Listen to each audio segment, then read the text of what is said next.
Assalamualaikum warahmatullahi wabarakatuh. Pada kesempatan kali ini saya akan coba menyampaikan hasil dari BIMTEK yang telah saya ikuti pada guru pembelajar, yaitu tentang asesmen kompetensi minimum. Semoga apa yang saya sampaikan dapat bermanfaat.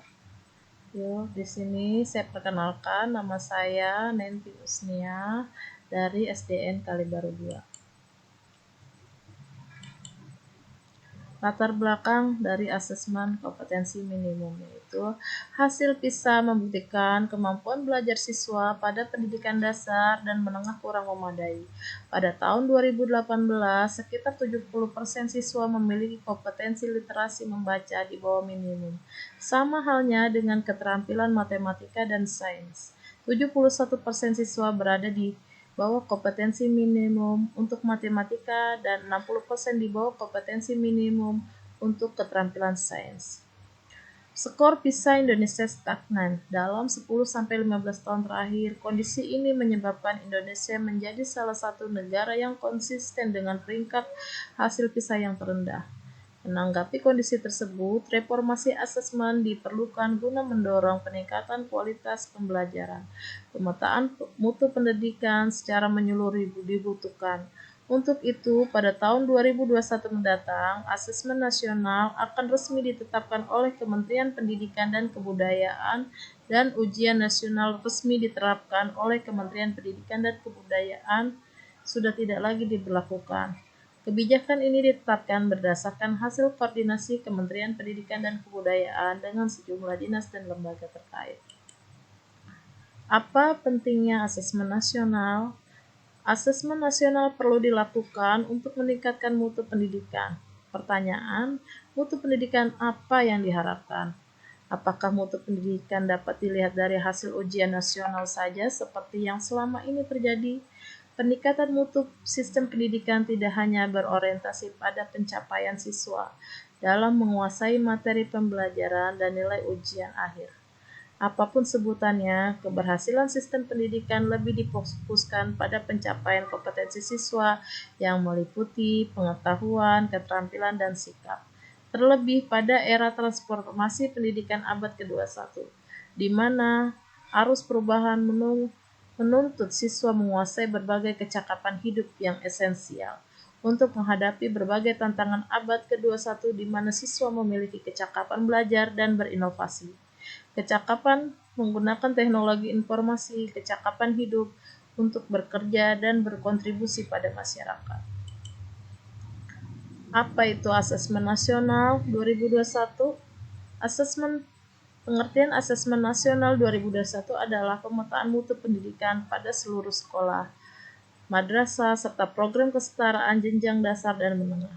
Untuk melakukan pemetaan tersebut, digunakan beberapa instrumen yang akan dilaksanakan. 1. Asesmen kompetensi minimum. Asesmen kompetensi minimum adalah asesmen yang digunakan untuk mengukur literasi, membaca, serta numerisasi sebagai hasil belajar kognitif. 2. Super karakter. Survei karakter adalah survei yang digunakan untuk mengukur sikap, kebiasaan, nilai-nilai sebagai hasil belajar non-kognitif. 3. Survei lingkungan belajar. Survei lingkungan belajar adalah survei yang digunakan untuk mengukur kualitas pembelajar serta iklim sekolah yang menunjang pembelajaran. Nah, untuk saat ini adalah siapa saja yang mengikuti asesmen nasional di 2021.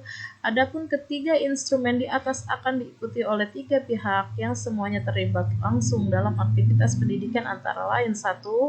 Murid atau warga belajar. Untuk persekolahan, peserta adalah sampel siswa kelas 5, 8, kelas 8 SMP serta 11 kelas 11 SMA yang dipilih secara acak.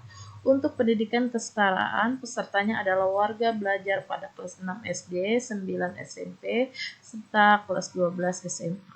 Setiap peserta mengerjakan AKM, survei karakter, serta survei lingkungan belajar. 2. Guru yang mengerjakan instrumen asesmen nasional namun hanya mengerjakan survei lingkungan belajar secara mandiri. 3. Kepala Satuan Pendidikan. Setiap Kepala Satuan Pendidikan mengikuti Asesmen Nasional 2021 dengan mengerjakan survei lingkungan belajar secara mandiri. Apa itu tujuan asesmen nasional? Secara umum, tujuan asesmen nasional adalah mendorong guru mengembangkan kompetensi kognitif mendasar sekaligus karakter murid secara utuh. Tujuan mengukur literasi dan numerisasi. Literasi membaca dan numerisasi adalah dua kompetensi minimum bagi murid untuk bisa belajar sepanjang hayat dan berkontribusi kepada masyarakat. Menurut studi nasional dan internasional, tingkat literasi murid Indonesia masih rendah.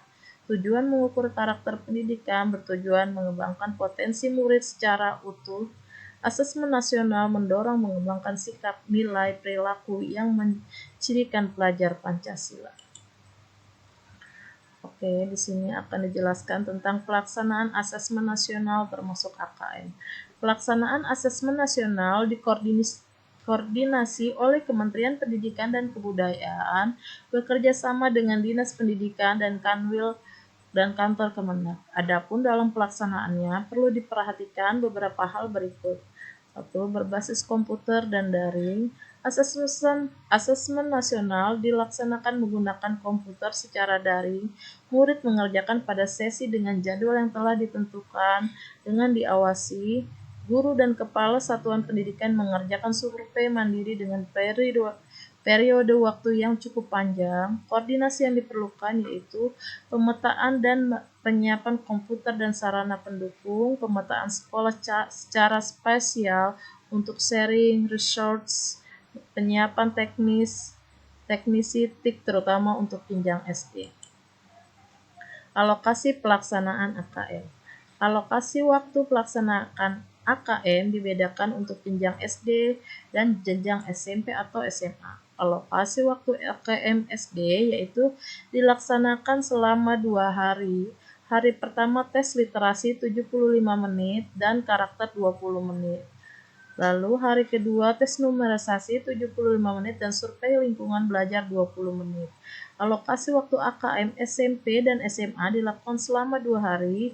Hari pertama tes literasi 90 menit dan survei karakter 30 menit. Hari kedua tes numerisasi 90 menit dan survei lingkungan belajar 30 menit. Lalu rancangan jadwal AKM bagi siswa yaitu pelaksanaan agenda ini seluruhnya akan dilangsungkan pada tahun 2021. Adapun urutan rangkaian dilaksanakan adalah sebagai berikut. Kelas 11 minggu pertama bulan Maret, kelas 11 SMK minggu kedua bulan Maret, kelas 8 SMP atau MTS minggu ketiga bulan Maret, paket C minggu keempat bulan Maret, paket A dan B minggu pertama bulan April, kelas 5 SD di bulan Agustus. Jadwal di atas masih rencana sehingga mungkin ada perubahan ke depannya. Oke, itulah yang bisa saya sampaikan untuk hasil BIMTEK yang telah saya laksanakan. Mudah-mudahan apa yang saya sampaikan bermanfaat dan bisa dipahami. Wassalamualaikum warahmatullahi wabarakatuh. Salam literasi.